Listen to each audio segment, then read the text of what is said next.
I'm sure most people are well aware of the start of UFOs. It occurred on the 24th of June 1947 when a pilot, Kenneth Arnold, who was flying in Washington State, USA, came across an unusual formation of 9 flying objects. He described them as moving like a saucer would if you skipped it across the water. A reporter picked up on this and coined the term flying saucer.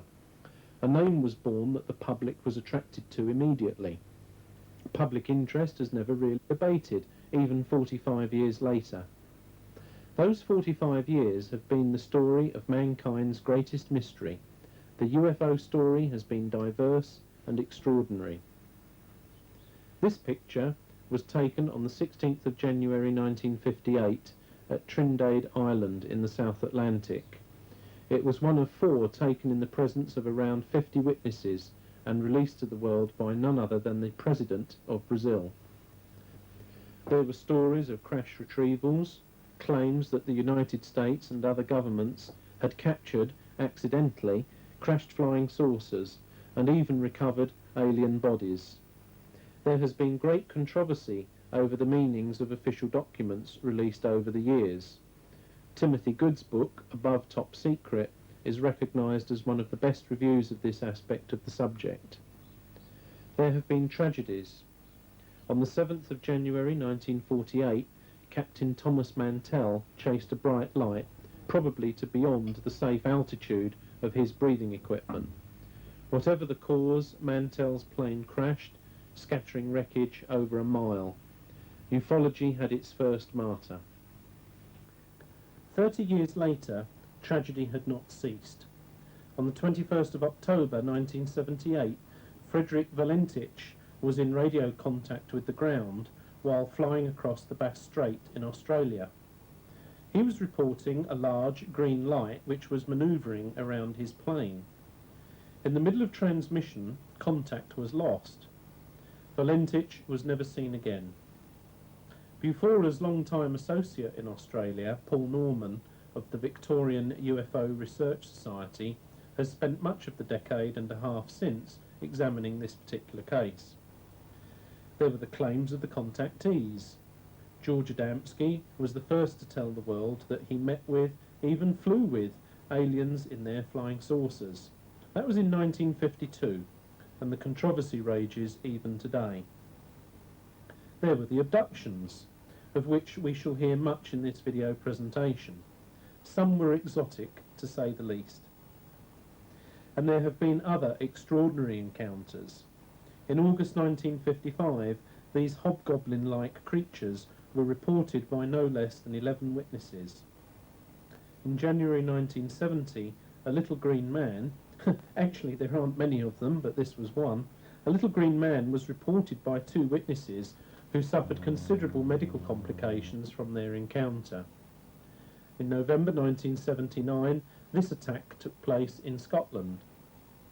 Bufora is producing a series of videotapes that explain, analyse and debate the subject of the UFO phenomenon. The subject area is huge, but for the purposes of this first video we are concentrating on researchers, the nature of their research. But we have also included the account of one witness, and I think it's important for you to consider the fact that it may be faltering, certainly free thinking, and it conveys a certain amount of passion in terms of what that person feels has happened to them. But it isn't a rehearsed piece, and they are not reading from a script. It's a real-life situation. Other presentations will include witnesses' own stories and testimony, a look at some classic cases, current radical theories, and a host of other facets of the subject. We start with Cynthia Hind, a most extraordinary woman who is the principal investigator on the whole African continent. I asked Cynthia what ufology meant in a culture so different from the technological West in which it first arose to the public's attention. Well, I think the main thing to bear in mind is the fact that most of the black people are not exposed to the media as such. Not that we don't have radio and television, we do, but we don't get UFO coverage. I think they're a little bit superstitious about it, and so we don't get much from programs here in the UK or even in America telling them. So they're virtually, although they have lots of radio programs, they don't know about UFOs. So when I get a report of any consequence that I follow through, they don't realize we're dealing with UFOs. And at one time, I think it was John Spencer, he made a point that I had told them they were seeing UFOs. That's not true, because I don't believe the witnesses at all. The particular one you're referring to was a fellow called Clifford Muchenna, who was one of a group of 20 workmen at a forestry estate, and a man who was one of the bosses there phoned me up, and he was a white man, and he said to me, did I know that they had, some of his workers had seen a UFO? Well, I didn't know, but I went out immediately. It was about 300 miles away, and I drove. I had to stay overnight and interviewed them all, and I just said, tell me your story. And the interesting thing was that they had seen a ball of light rolling across the lawns. It had rolled up a wall and burst into flame, and Clifford Muchenna, who was one of the more responsible workers, had run to ring a bell, which was kept there for an emergency. While he was ringing the bell, this ball of flame gathered together, climbed down the wall. Well, they used the expression walked down the wall, went past behind him, and burst into flame again in another place. And when this happened, he was aware of 3 figures standing there. So he quickly ran towards them, thinking that one of them was Andrew Connolly, who was his immediate boss. And he was shouting, Mr. Connolly, to tell him what had happened, when the 3 figures turned around in unison, but slowly. And when they faced him, he saw this brilliant light emanating from the heads, and it was like a power, because he fell to the ground. And I said, but they were 3 meters away from you, about 10 feet. How come you fell to the ground? And he said their power was so strong. Now, when he described them to me, he said they had shiny suits. And you might remember that I told you there's no word in Moshona, which is their language, for the word silver. So when I wanted him to be more explicit, he took a coin out of his pocket, silver coin, and he said that was what they were wearing. And then I said, Clifford, who did you think they were? And he said, I knew who they were. They were my ancestors, the ghosts of my ancestors. And I said, but your ancestors wore fur and monkey skins and lion's teeth. They didn't wear silver suits. And he thought for a bit, and then he said, well, times change. It's a lovely story. Cynthia.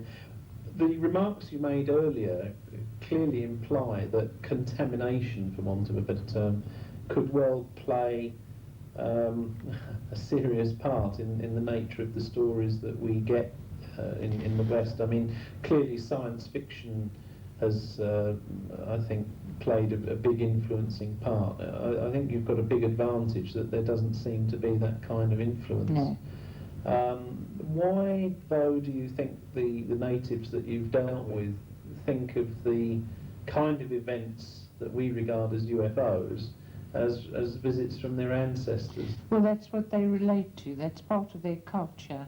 You know, they have several sort of ghost figures in their culture. In the folklore, certainly of Zimbabwe, which I know well, one of them is if you don't, like for instance, if you died in England and you were a Zimbabwean and they buried you in the ground and they didn't put your head pointing towards your home, you would haunt them because you were not satisfied that you were facing where you lived. And then you might get another ghost who feels that he's been badly done by the tribe, and he will come and haunt. But you also get good ghosts who come with good news. They have a variety of supernatural beings who appear, so that ghosts are not offensive necessarily to the African people, and they accept this, but they don't know anything about in fact, when I said, after we had discussed the whole thing, and I said, have you ever thought it might be anything else? And they said, what do you mean? And I said, well, you know, man has now gone to the moon. There might be, for want of a better way to describe it, there might be people living up in the stars there in the skies. And they said, what do you mean, on the moon? So I said, yes, man has been to the moon. And they said, oh no, only God walks on the moon. So you see, the whole concept is totally different from the way we would look at it. Well, Cynthia was talking there about ufology in a less technological culture. What about ufology in the most technological culture on Earth?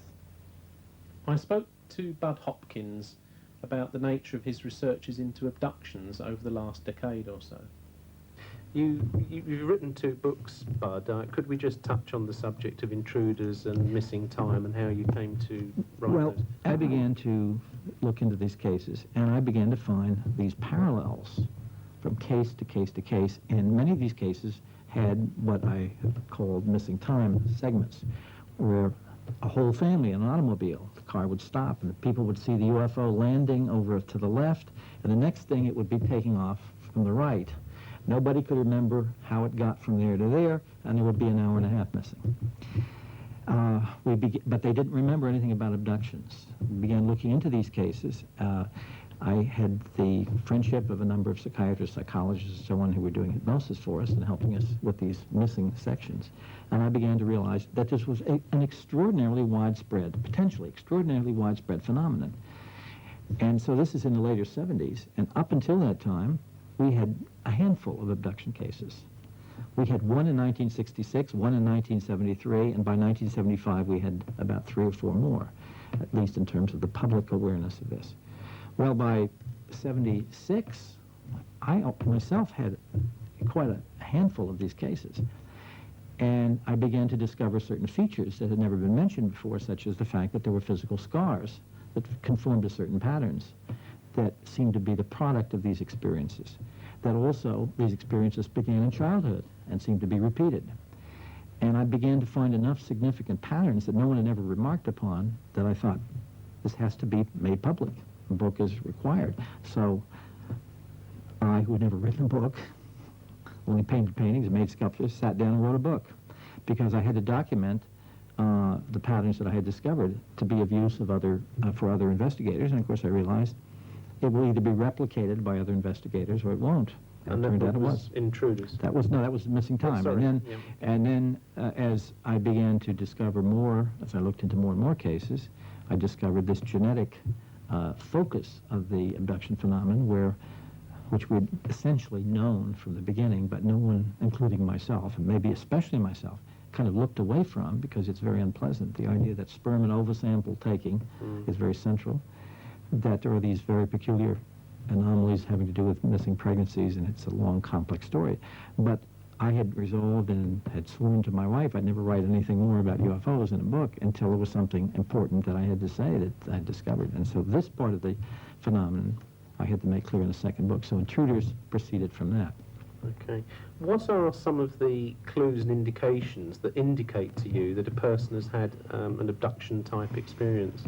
Well, it's almost, you'd call it a syndrome, a collection of symptoms, starting with earliest childhood. And I want to preface this by saying any one of these indications can have very mundane explanations. It's it's why we do investigations, to find out whether there is a mundane explanation or not. Exactly. But when you put these clues together, you begin to find a collection of symptoms that cohere. On the 30th of June 1983, Kathy Davis saw lights moving about in her garden. It was to be the trigger of a recall of a lifetime of abductions involving her and her family. Bud Hopkins worked through the case with her, the central case of his book, Intruders. The case includes claims of childhood abduction, implanted false memories, artificial insemination, hybrid alien babies, and even a strange bonding ceremony between Kathy and her part alien children. Even her normal children seem to have been abducted. First thing I would say is that as a small child, beginning in very early childhood, the child has an inordinate terror of someone that comes in the room at night, some figure, something that occurs during the night. The child will not sleep without lights on, looks under the bed, and discusses these things with parents as if they are real. The parents will say, "You just had a bad dream." "No, there was a man standing at the foot of the bed with these big eyes," etc. Then, of course, very often the child will disappear and will turn up a few hours later. The child is not crying, is not upset at being lost, hasn't been struggling around for 2 hours, simply doesn't know what happened to the 2 hours. The parents remember this very vividly. It becomes part of family history. And then, of course, very often there is a physical mark on the child. The mother might be undressing her little 3-year-old to put him to bed and finds a deep cut or one of these round circular scoop marks on the back of the leg. The child has felt no pain, there's no blood, there's no tear in the pants. And so the mother obviously is a little concerned. What happened? Nobody remembers. Then you can move on to periods where the child or young man, young woman will develop a terror of a certain location. I can't go in that field. I don't want to be in that stretch of highway. There's something about that window in my room, etc. And these things, these fears are very, very powerful. There, of course, are then dreams, where the child will, and the young person, will have recurring dreams which would associate with being on a table, physical examination. This is often accompanied by dread of needles, of hospital situations, which is extraordinarily powerful in some children. And then, of course, you can have UFO sightings as part of this. The whole missing time syndrome that I've just described, which is very powerful and very obvious, is another thing. And, of course, when you get to women, there's often this case of very strange, anomalous events around pregnancies. Now, there are other things, too. But when you begin to collect these symptoms, and they form a pattern, and then the person has a certain psychological profile, which we found over and over again. That is, when we do psychological testing, we find that these people have very low self-esteem, even though some of them are extremely talented. The second thing is that they have a strange kind of detachment and distrust of their own bodies and their own physicality and their own sexuality, as if their bodies have let them down. Now, if these people have been paralyzed and moved, and that's another one of the basic symptoms of the person waking up physically paralyzed and unable to move anything but the eyes and feeling a presence in the room, is a very strong, common symptom. The person will later on have this distrust of his or her own body. And the third thing is a hesitancy to trust other people and a difficulty with relationships.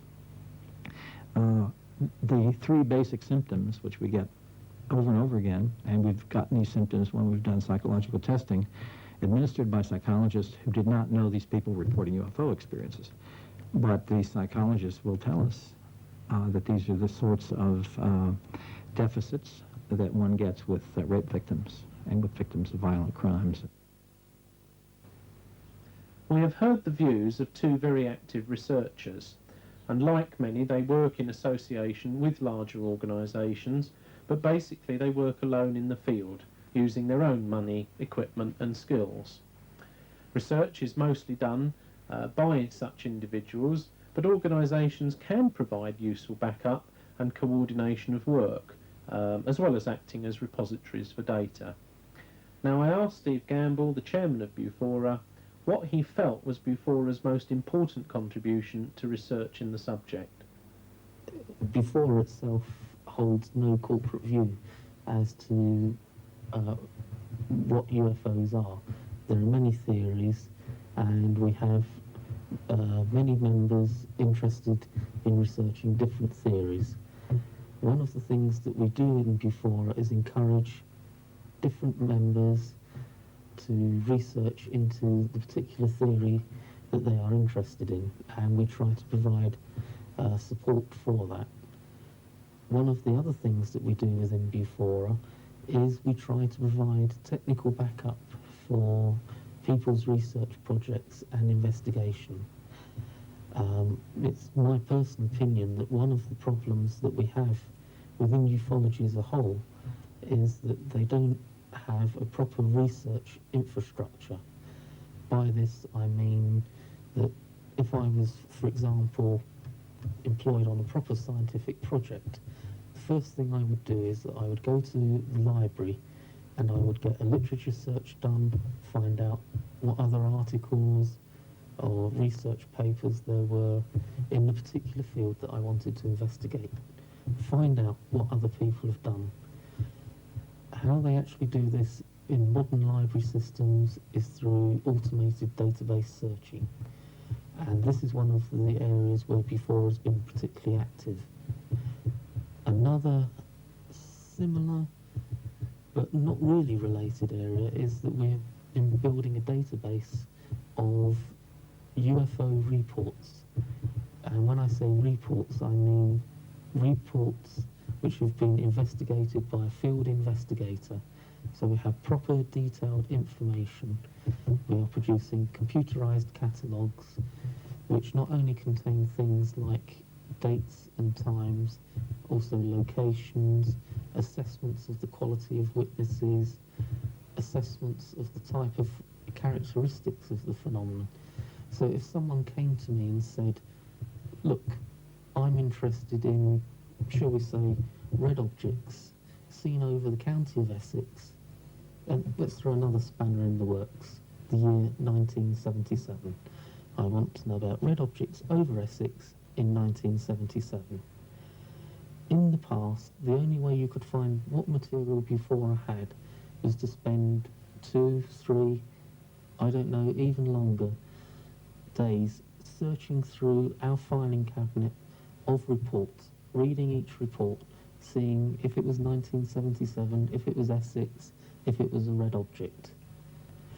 I was able, 2 days ago, just to see how the system worked, on a sample of 1,500 cases, I was able to produce a catalogue of 6 cases, which are red objects seen over Essex in 1977, and I did that in 8 minutes. Not 8 hours, not 8 days, 8 minutes. As subsidiary to this, I also produced catalogues of 297 red objects. I think it was something like 35 reports from Essex and 458 reports for the year 1977. Okay, Steve, I take the point that modern computerised systems are going to facilitate research and make it a lot easier.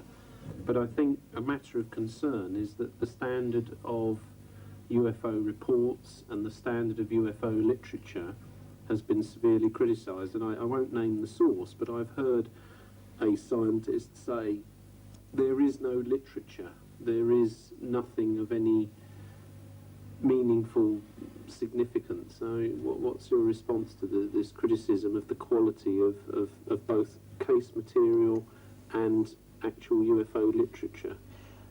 I think with both the case of literature and with case material, that the quality is variable. But I mean, the dreadful truth is that many of the people that say this literature is rubbish, unfortunately have never really seriously considered the literature. Certainly there are a number of publications on the market which in recent years the quality of the material, the standard has improved. Likewise with case reports, I can go back to the Bufora archives that we inherited from some of the other groups that joined together to form Bufora. In the late 50s, early 60s, you would find a small newspaper clipping, maybe not even 1 column inch. X saw a UFO over some place or other. That's what ufologists used to class as a report. What we are classing as reports now are, we may start from a news clipping, we may start from a witness's initial letter of inquiry, but we now class as reports those where there have been proper field investigation and there has been a complete follow-up on the case. no longer will vague press reports or a letter that my auntie sometime 5 years ago saw something, they no longer count as material. We are doing our best to improve the sources both in literature and in reports.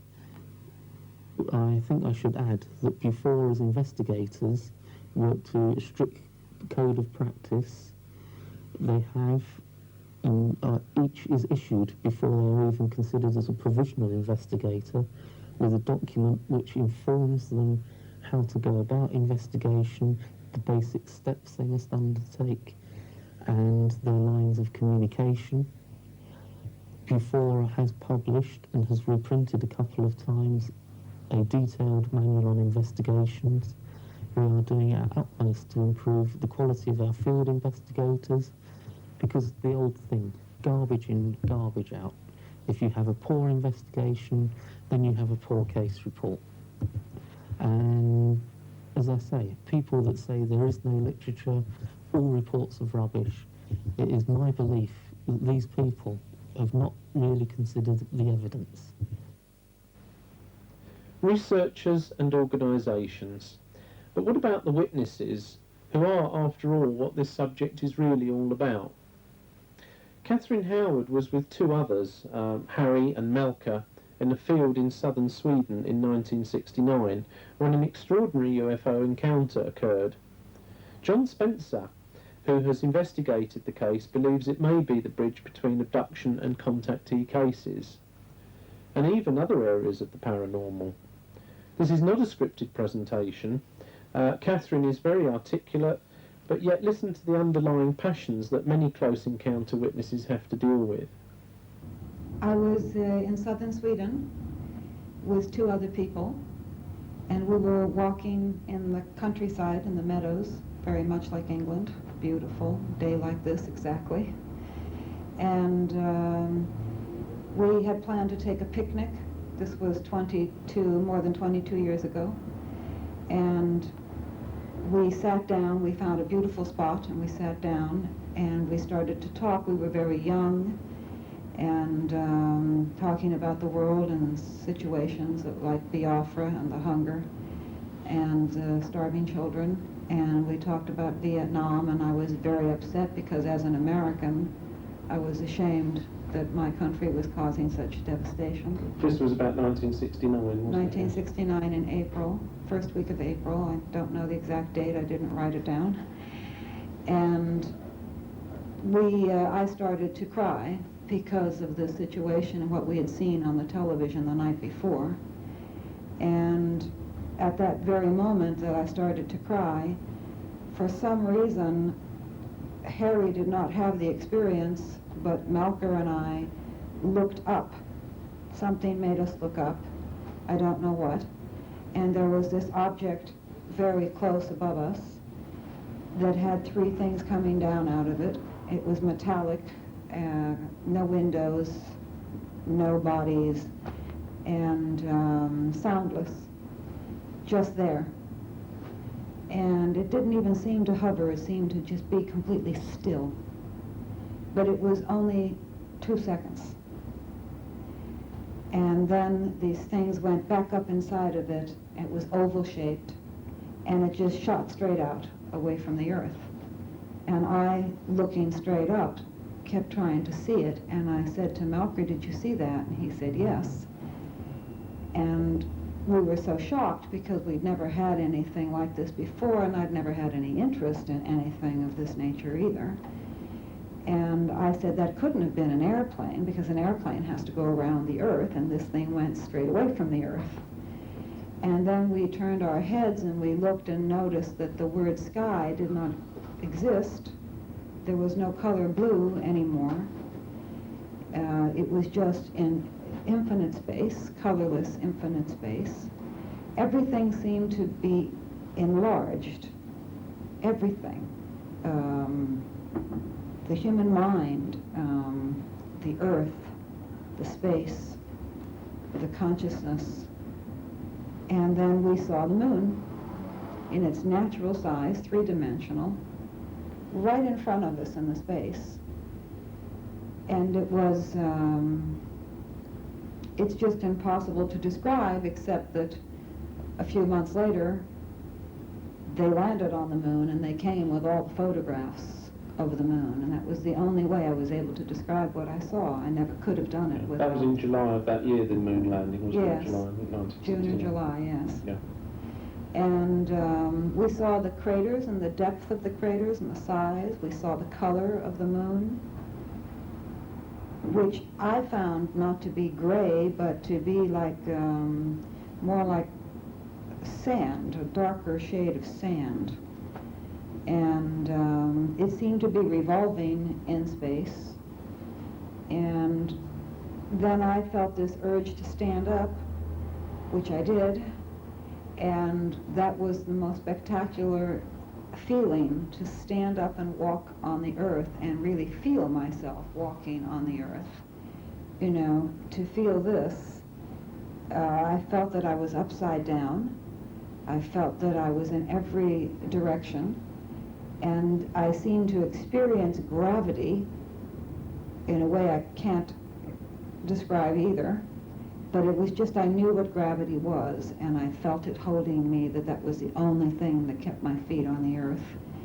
And all of these things are obvious to anyone, but people don't normally go around and experience it on such an enormous way. And I stood up, I started walking, I felt like a puppet on strings.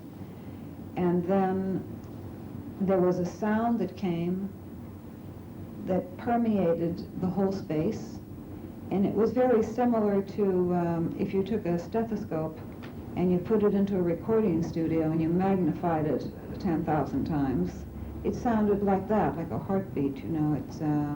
It had all that echo sound, and it came in vroom, and then there was a silence, a gap, and then it came again. And I said, like I knew exactly what was happening, oh my God, it's the rhythm of the universe pulsating.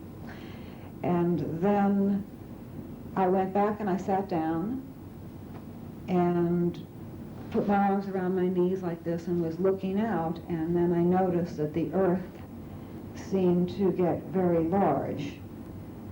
The only way I can describe this is to say that it was two different things at the same time. And that's what's so hard to comprehend with this mind now, how one can do that. But I was sitting here talking to my friend the same way I'm talking to you, with the same physical attributes. But at the same time, I was literally somehow seeing the earth from a distance with these same eyes.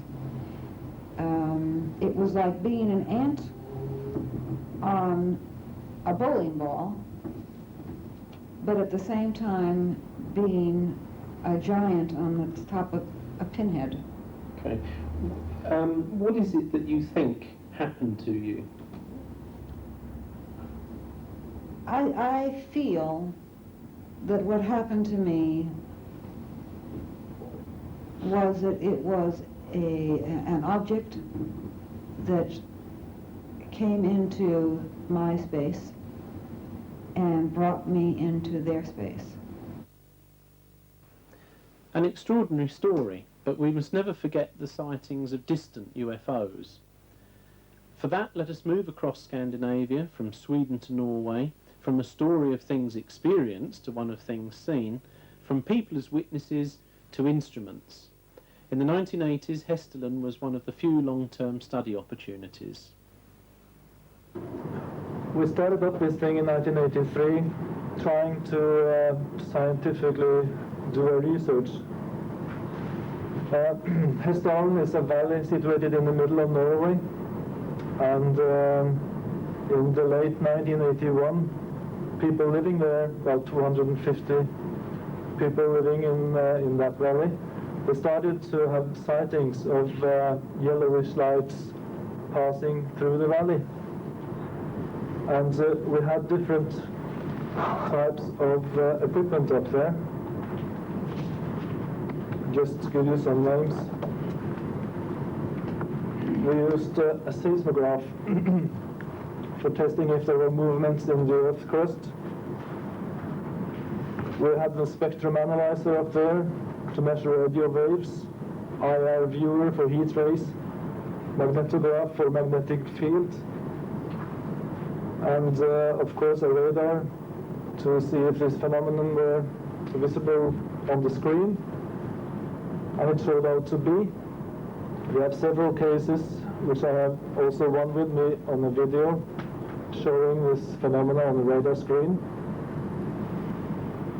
We had special cameras with spectral filters on to measure if this was a solid object or if it's just earth gas or plasma phenomenon. It turned out to be in those pictures we have a solid object.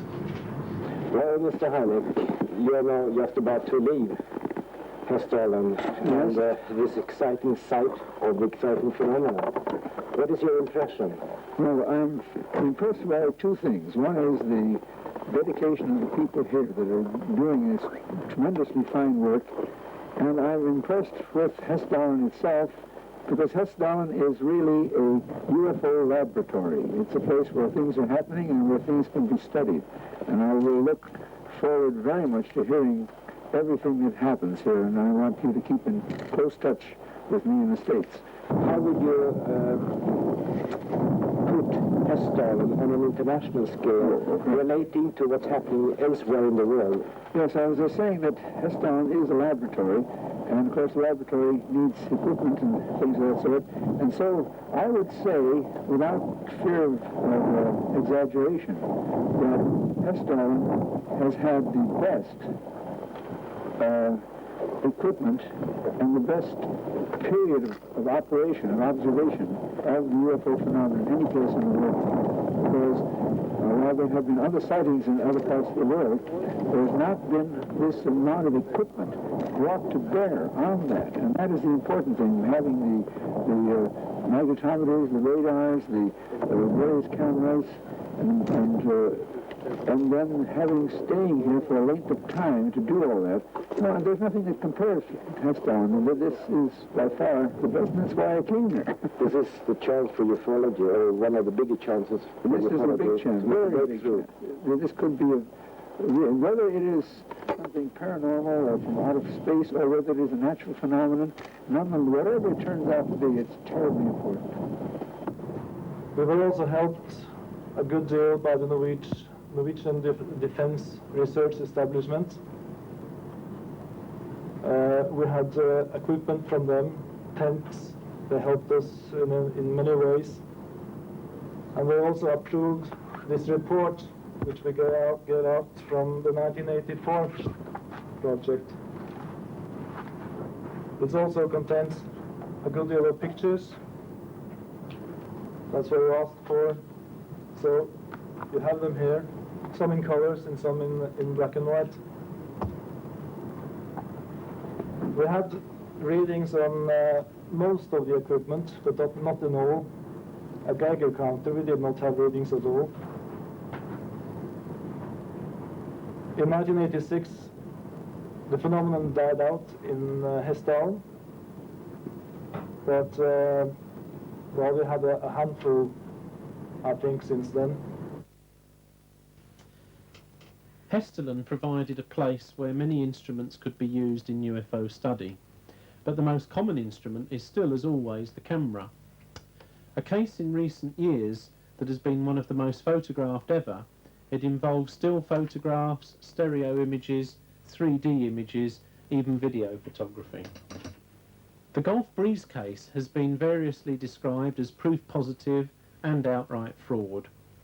There are claims of alien entities being seen, multiple UFO sightings, of ground traces, and of alien attacks on the witness.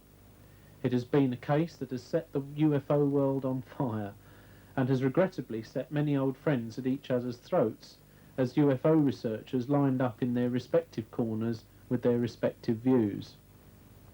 Walt Andrus, International Director of the Mutual UFO Network, believes that the case represents alien visitation. Others, perhaps researcher Dr. Willie Smith, for example, has most prominently rejected the case as fraudulent. In the end, it is a photographic case. and research is centred on the photographs. We will not review the whole case here. Eventually it is likely to be the subject of another Bufora video, but we can look at the implications of the photography, and I spoke to Walt Andrus and asked him to explain his views. Well, let's go back. We've had 4 different photo analysts that have worked on the pictures. We know the old-style Polaroid camera doesn't even have a model number on it. It's a land Polaroid camera. And this is where you have to pull the film out, then develop it with time, 30 seconds to a minute. And that camera, you can make double exposure, triple exposures, even quadruple if you're so inclined. And Bruce McAfee showed Ed how to do this when he was doing down there on one of his investigations initially. So we don't question that for a moment. But the point is, Ed is not aware of it. There are a few people that accuse him of using these shots like that to entertain the teenagers at high school parties there in his home. And he made what they call ghost photos. In most cases, we've duplicated many of them. It's simply a reflection off of the glass in the playroom. And when that flash comes back, it makes every picture is different with this effect. So there are people like Zan Overall and Willis Smith claims he knew how to make double exposures years ago, and these, because until Bruce McAfee pointed out how simple it was to do, then Willis Smith jumped on it. We have to take those pictures we admit could be done by double exposure. If you go into a studio, photograph them against a black backdrop, don't pull your film out. Then step outside and try to center this picture, this object in a scene, and take another picture and pull it out, and you have your double exposure. Right. Well, that's simple to do. There's no evidence that Ed knew how to do that until Bruce showed him. However, we didn't stop there. We sent a Nimzo 3D camera from San Antonio down there, delivered it to Don Ware, who delivered it to Ed. This camera was sealed in wax on the Nimzo 3D camera has 4 lenses. Each time you take a shot, you're getting 4 different images on 2 sets of 35 millimeters side by side. And of course, the outside lenses give you the depth perception. The 2 inside lenses won't show much depth. What controls were put on the issue of the camera to Ed? We shipped this camera down there. First we did to control it. We never let it, had 2 people always in control of the camera. So he had no chance. But first, load the camera in San Antonio, and Tom Dooley, our state director for Texas, also our corporate secretary, MUFON, made one picture off his computer screen with his signature and what it was. That was the first frame. Second frame made sure the film was indeed rolling into the canister. And then he took the back and put wax around the whole back of the camera and took one of his Navy films and stuck it in the wax. Now, there's no way that that camera will take double exposures. We shipped that camera down to Ed. Bruce McAfee was there at the time, and 12 days before that had been the longest period of time they'd gone without making a photograph.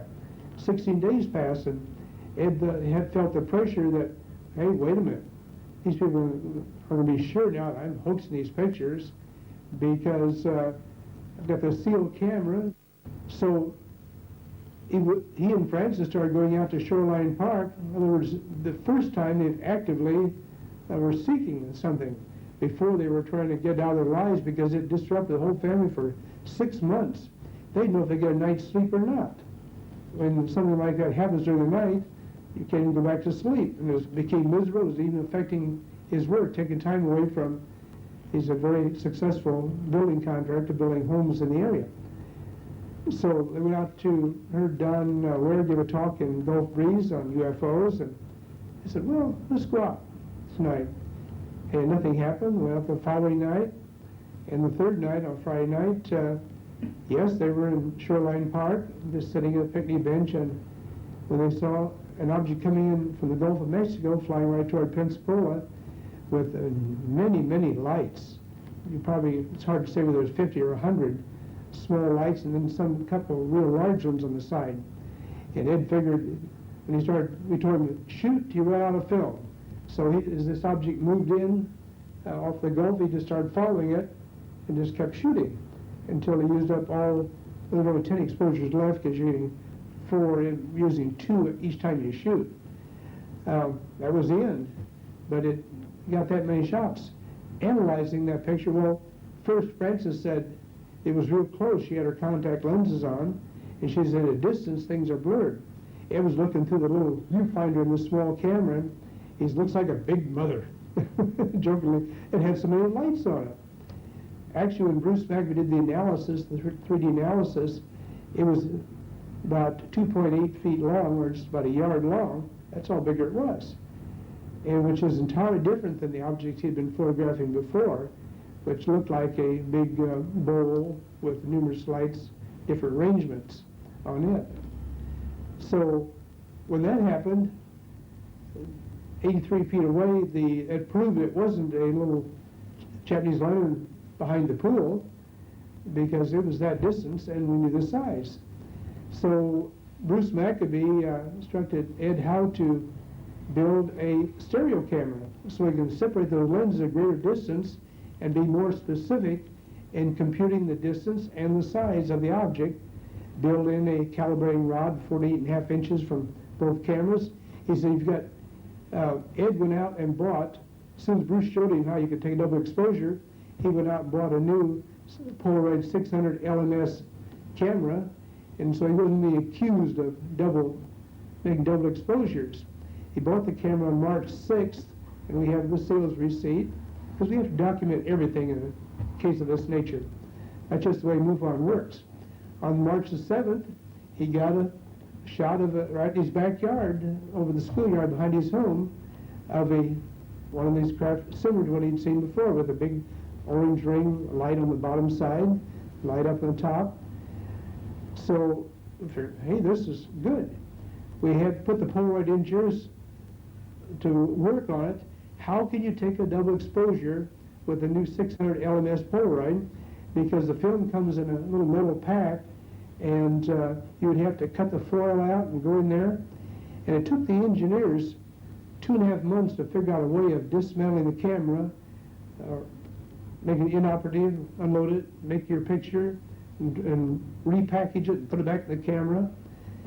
But Ed was so brilliant that he figured that all on one day, from March 6th to the evening of March 7th. So it gives a lot more credibility to the gentleman in making the pictures. What we have looked at so far in the interviews in this video is what might be called the traditional investigation of UFOs.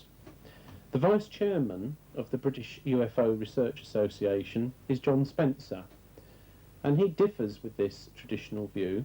Indeed, he believes that the term UFO may be outdated or even totally meaningless.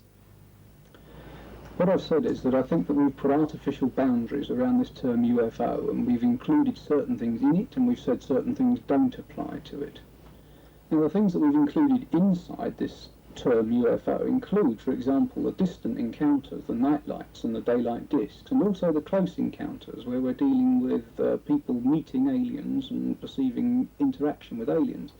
There may be no connection between those two. There's a whole world of difference between a passing sighting of something very distant and someone saying, I was inside a flying saucer and I was meeting with the alien pilots or having these abduction experiences.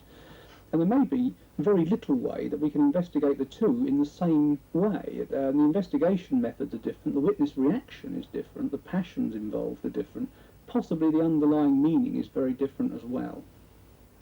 Well, John, if you could break down the barriers around the term UFO that you don't like, what exactly would that add to the subject?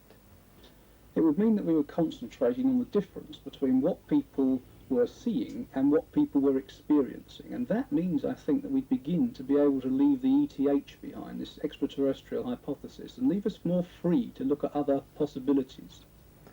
Well, John, how exactly would that work? Well, the traditional view of flying saucers, if we take the ETH, is that the flying saucers are spaceships controlled by alien pilots from other planets, and therefore their appearance here on Earth is quite random, at least as seen from our point of view. They are, in effect, a sort of Neil Armstrong and Buzz Aldrin of another world. They seem to be like doctors. They're coming here. It seems that their job is one of genetic manipulation, from what we're hearing from the abductions. And our role as investigators on that basis would seem to be simply to investigate what they're doing, possibly to try and predict when they're going to do it next, with a view, presumably, to either stopping them doing it, capturing them while they're doing it is maybe one aim, at the very least tapping them on the shoulder at an appropriate moment and saying, look, do you think we could discuss this in some way? Yes. Well, John, I think you've always been rather sceptical about the extraterrestrial hypothesis, haven't you? Yes, about it in its traditional form at least, yes. There are so many difficulties. If we just go through them very quickly, and we really can't cover it in a short interview like this, but the conspiracy theory that is so popular, it really doesn't gel with the way that conspiracies that we do know have been exposed have unfolded. People are not acting in a logical way. I'm not talking about the aliens. I mean, I accept we may not understand their logic if they exist there, but people are not acting logically given the circumstances of this, and that will take a long time to explain, but we've looked at it a lot, and I'm not sure that people are. The development of the aliens is even a sort of a development where they're getting more alien and doing more alien things, almost like a Hollywood sequel demands more of the next film along. So it's very scripted in that way. This whole thing reflects basic human fears. You've got the fears of kidnap and loss of personal control. Everyone in an abduction situation reports this loss of bodily control. Bud Hopkins has referred to the fact that people think their bodies have let them down. This is a very basic human fear. Jacques Vallée has pointed out that if they are doing what the traditional model of the ETH says they're doing, then they're very bad pilots because they crash a lot. They're very bad doctors because they can't even do surgical operations to the standard we could do. They're very bad hypnotists because anyone with a gold watch can bring the memories through. They're not very ethical doctors in that they're not concerned, if you like, for the well-being of the people, or they may regard us as very subhuman in that way, or sub whatever they are. So I suppose that's a possibility.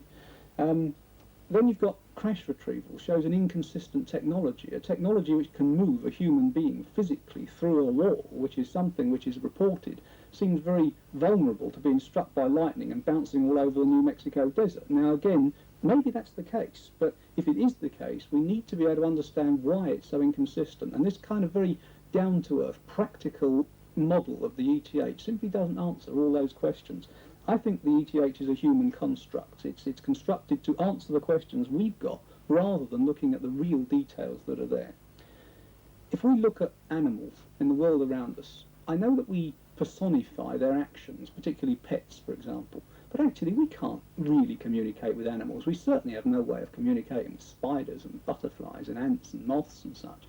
We really don't know how they view the world. We think that certain animals are intelligent because they do things the way that we would do things, and that we then say, oh, that must be intelligent because they're copying us. Actually, that may be their lowest level of intelligence. There may be whole aspects to intelligence, to the world around us that we have no real idea of, that we can't even dream of.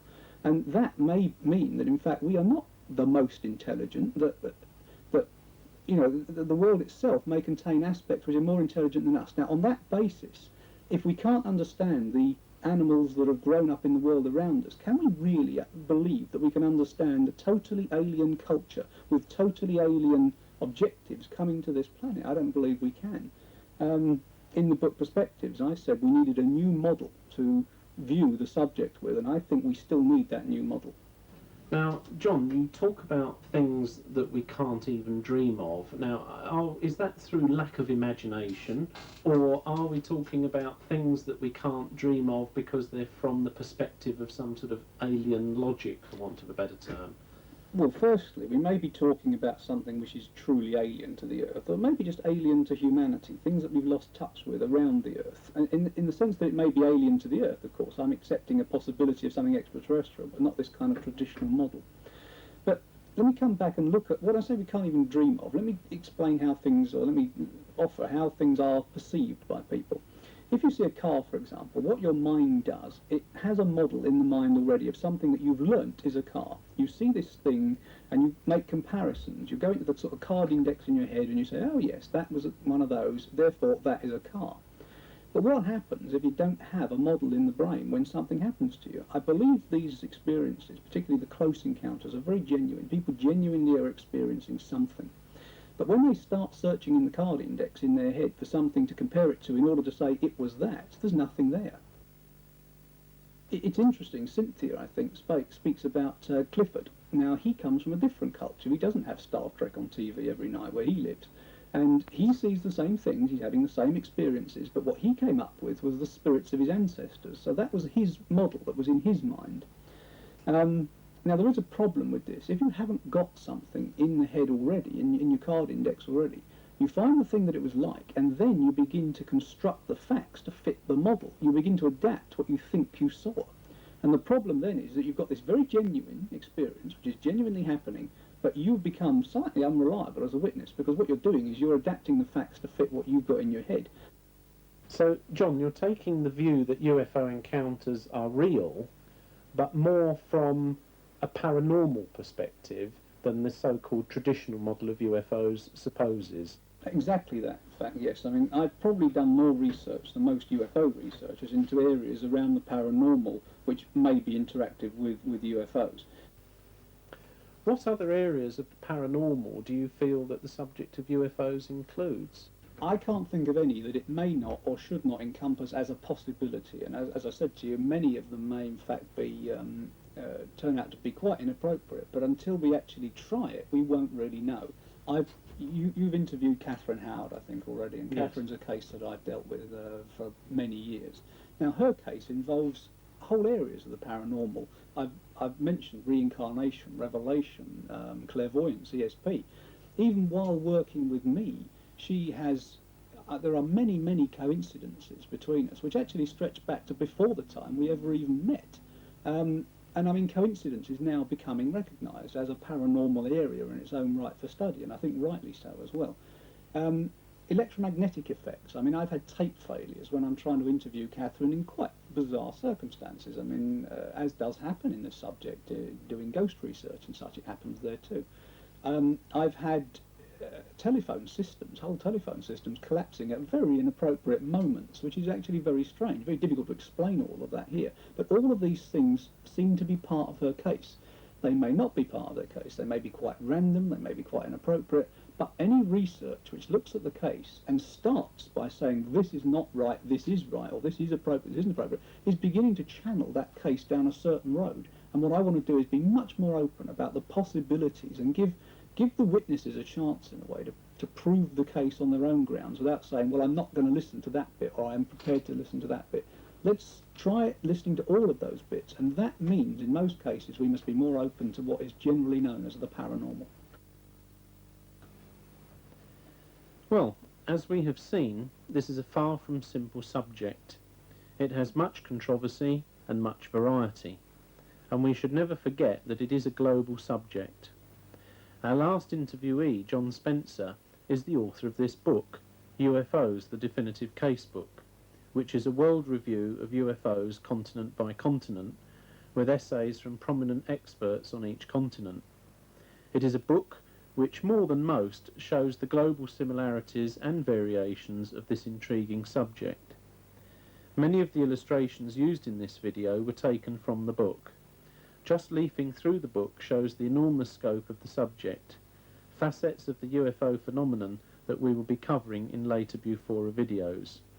We hope that Bufora books and this series of videos will help you to appreciate what UFO researchers discovered years ago, that this is mankind's greatest mystery.